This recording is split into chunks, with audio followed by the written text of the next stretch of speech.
Okay, folks. I told you on the last blog that I was going to probably go right back into Ephesians 2, verse 8. And I think I'm going to just try to break that down a little bit because uh, I was looking at it in my study Bible and going right back to the very beginning of that verse. The NLT translation says, God saved you by His grace when you believed. And that word believe really stuck out to me because you remember in one of the last blogs that I did, I was talking about it's not enough to just believe. Um, but I believe if you truly believe, that's going to be the difference. But I was sitting here looking into this a little bit more today, and I had Karen to look up the word believe in the dictionary. And it may seem kind of like, well, you don't know what believe means, but I want you to see what the Webster's Dictionary says the definition of belief is, or the word believe, the verb believe. It had an initial meaning that said to have confidence in the truth. It's interesting that it says that. It also says it was the reliability of something, although without absolute proof that one is right in doing so. But then she scrolled down through there, and there was a few more meanings, and one of them really stuck out to me. And I wrote it down and put a big star by it because I believe, pardon the pun, but I believe that if you truly believe, there's going to be evidence in your life that you believe. And I'm going to elaborate on that just a little bit. But this definition says this: to have a conviction that a person or thing is, or has been, or will be. Now you think of God having been past, present, and future.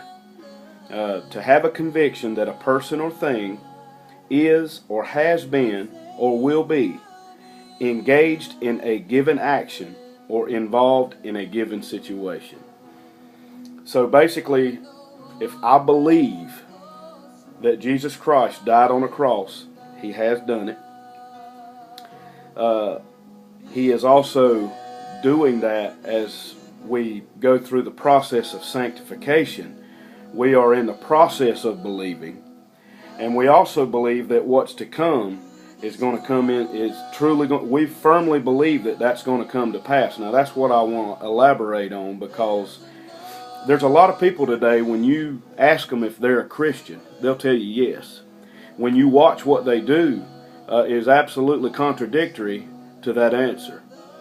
Now I'm not judging you. I'm not saying that a person can't be a believer without a whole lot of evidence in their life, because only God knows your heart. Only God knows my heart. What I can tell you is this: the Bible tells us that we will know by the fruit that they bear. In other words, you can say you're a believer, but I'm going to watch what you do at that point, because what you do is going to show forth whether you believe or not. Now, you can tell me you believe, and if you ask most people today, are you a Christian? A lot of them will say yes to avoid any kind of confrontation, or to avoid any taking that any further. I think most people feel like, hey, if I just say yes, then that'll be the end of that conversation. But let me say this on this blog. Let's take a worldly example. Let's say you invited me over to dinner and I accepted your invitation. There's going to be things when I get to your house.